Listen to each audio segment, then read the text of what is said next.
tudo bem? Bem-vindo! Bem-vindo ao Filhos em Foco.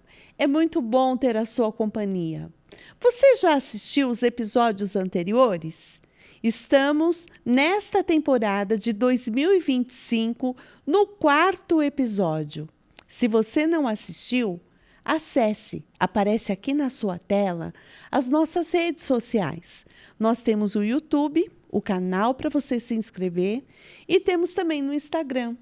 Mas mais do que isso, você pode compartilhar. Compartilhe com alguém que necessita receber esse conteúdo.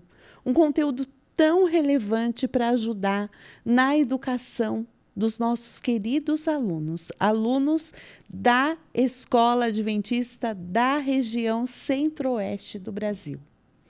E nós estamos recebendo em cada episódio uma pessoa que é mais que especial. Ela realmente entende do cérebro. Ela é especialista em neurociência e também de estimulação cerebral. Ela tem um produto da qual ela trabalha, que é a Academia do Cérebro. Olha que importante. Acesse as redes sociais também. Sabe de quem que eu estou falando? Da Vanessa Krominski. Olha, quase que eu me enrosquei aqui. Mas é muito bom ter você aqui com a gente, Vanessa. A gente tem, assim, aprendido muito com você. Nesta temporada, já estamos aqui quase já caminhando para o final. Estamos no 4º episódio. Mas eu confesso para você que em cada episódio eu fico, assim, ansiosa para ouvi-la, o que você tem a dizer sobre cada assunto. Muito obrigada por você estar aqui com a gente. Eu que agradeço a oportunidade de poder ajudar e abençoar outras pessoas com conhecimento. Não existe conhecimento que, se não se transformar em ação, ele não é aprendizado. Então, se eu puder ajudar com o aprendizado a mim e a vocês, a gente vai junto nessa jornada. Que jornada, viu? E hoje, na nossa jornada, a gente vai falar um pouquinho sobre flexibilidade cognitiva. Nossa, flexibilidade cognitiva. Será que existe? Outra questão importante é como lidar com mudanças e frustrações. Sabe, Vanessa, às vezes eu atendo pessoas que falam assim para mim: professora Eliane, parece que ninguém mais quer ser frustrado. Tem que ouvir sempre, ok, tá tudo certo. Não, faça assim. Ninguém mais quer ser contrariado. Será que a gente está vivendo uma sociedade assim? Será que isso está refletindo na educação? Como que estão as crianças em sala de aula? Como que estão em relação à aprendizagem? E será que isso também está relacionado à flexibilidade cognitiva? Sim. A gente, quando fala de flexibilidade cognitiva ou resistência a uma frustração ou procurar soluções, nós não estamos falando só de um contexto social. O contexto social, o mundo como está hoje, essa coisa da gente não aceitar as diferenças e tal, existe. Mas não é o fator principal. Um dos fatores principais é uma das funções executivas neurais que a gente tem, chamada flexibilidade cognitiva. O que é isso? Nós temos no nosso cérebro um padrão cognitivo.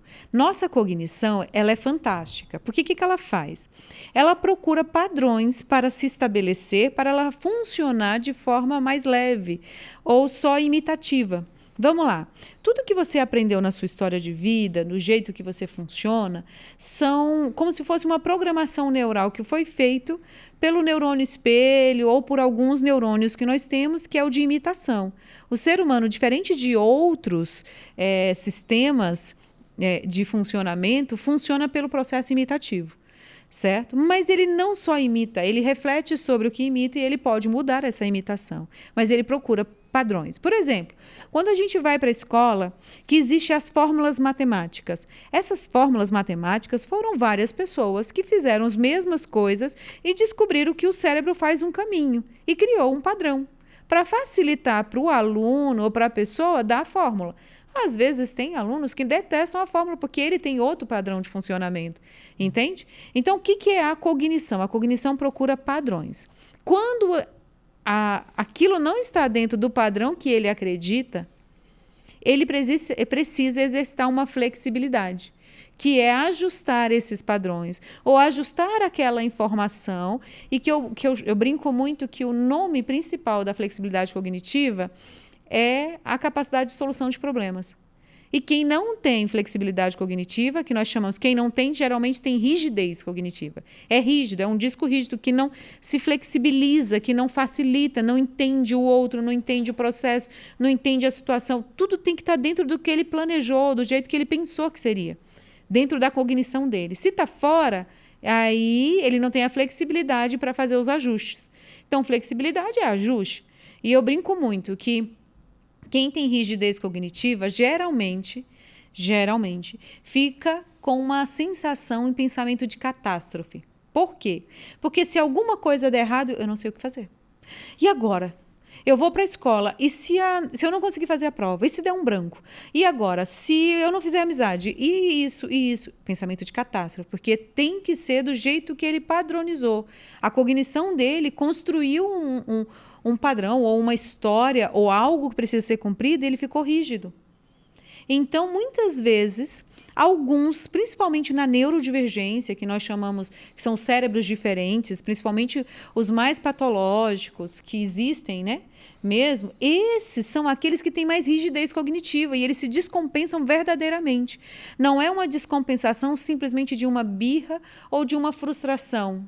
Às vezes, é porque aquele funcionamento não existe no cérebro dele. Então, existe aqueles que são por questões sérias patológicas. Existem aqueles que foi simplesmente porque nunca precisou resolver problemas. Vamos lá, nós estamos hoje na sociedade que ninguém tem necessidade. Já ouviram aquela expressão, a necessidade faz o artista? Já ouviu falar? Ou a necessidade faz você se desenvolver? Que necessidade nós temos hoje mesmo? A gente não tem necessidade de nada, entende? Tudo a gente faz ou por prazer ou por outra coisa, mas necessidade mesmo de produção, de cometer o erro e o acerto, necessidade faz você lidar com frustração. Você vai mesmo frustrado. Por exemplo, se você tem necessidade de receber um salário, mesmo num trabalho que está frustrante para você, tu vai, entende?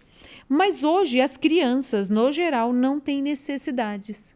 E fica difícil, porque elas entendem aquele padrão, vai ter sempre tudo ali, então tudo está sendo cumprido do jeito que a cognição dela pede. Nós perdemos muito a capacidade da flexibilidade cognitiva, e é uma das coisas que a gente precisa ter, que é um dos níveis mais altos de realização pessoal, é você procurar resolver problemas. Então, pessoas que não têm flexibilidade cognitiva vai ter mais ansiedade, vai procrastinar muito mais, porque ela não consegue criar situações de planejamento para resolver. Flexibilidade cognitiva, a pessoa planeja. Não, então eu tenho o plano A. Se eu for e faço isso, e der errado, qual é o meu plano B? Qual o plano C? Então, tem pessoas, sim, que não têm esse funcionamento neural. E outras não foram desenvolvidas porque não tiveram necessidades. E alunos pequenos têm flexibilidade cognitiva ou não? Eles estão testando os limites. Como eles estão testando os limites, eles ainda não têm totalmente estabelecida a flexibilidade de procurar problemas, ou de resolver os problemas. Eles procuram, mas eles não têm essa maturidade. Quem ensina é que faz.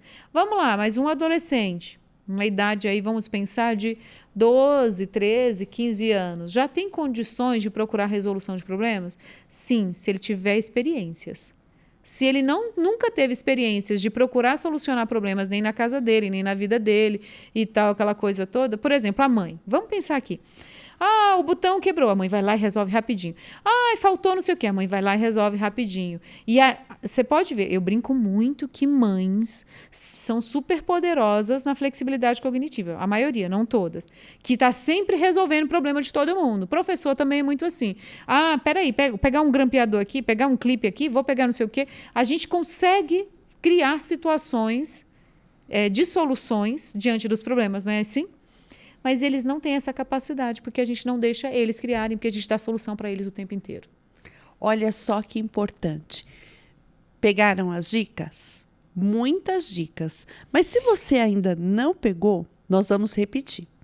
Doutora Vanessa, vamos repetir assim, talvez em tópicos, Tá. para a gente poder linkar o que seria necessário, então, para nós desenvolvermos a flexibilidade cognitiva desde os pequenos. E talvez, né, nem tudo está perdido, ainda a gente acredita que dá para restaurar, ajudar aqueles que estão um pouquinho maiores. Então, como que a gente faria isso em tópicos? Vamos lá. O primeiro passo para um bom desenvolvimento é planejamento. Planejamento. Planejar pontos também num planejamento não tem que ter planejamento fixo, é planejamento flexível. Como assim? Um planejamento onde pode ter o plano A, o B, o C, e se acontecer isso? E se acontecer isso? Que nós chamamos de o preventivo, sabe? De tentar se antecipar um pouquinho nas ações sem ansiedade, tudo bem? Então, planejamento é um primeiro passo. Segundo passo para estimular a flexibilidade. Propor ou dar necessidades. O problema houve, não resolva o problema. Peça soluções juntos, converse juntos. Ou se você passou por situações, problemas e você criou soluções, converse sobre as soluções que você encontrou, certo? Outra coisa que ajuda muito na flexibilidade cognitiva é a lidar com as frustrações. E isso é bem gostoso e muito legal, que são jogos de tabuleiro em família. Excelente para estimular soluções de problemas, frustrações, competitividade, entender o outro e funciona muito bem. Por que isso que eu estou falando? É um entretenimento que não afeta o cérebro e traz estímulos de flexibilidade cognitiva. E então, planejamento, criar necessidades, certo? E fazer um entretenimento um pouquinho mais inteligente, que seria, talvez, jogos de tabuleiros. Coisas práticas do dia a dia que dá para você fazer com qualquer idade que desenvolve a flexibilidade cognitiva.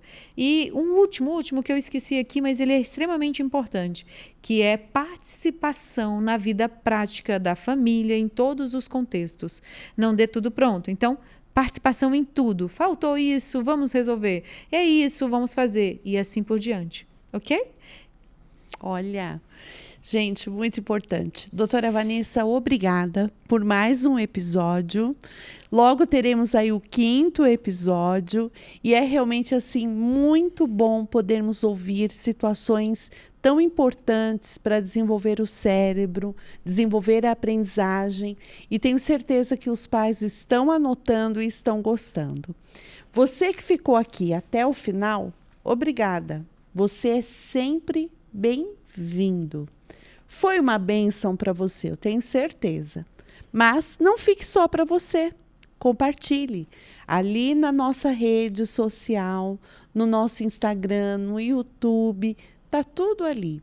Vá lá, nos siga e também compartilhe com aquela pessoa que está precisando deste conteúdo. Obrigada por ter ficado até aqui. Nos vemos nos próximos episódios e que você tenha assim muito, muito êxito na educação dos seus filhos. Até breve.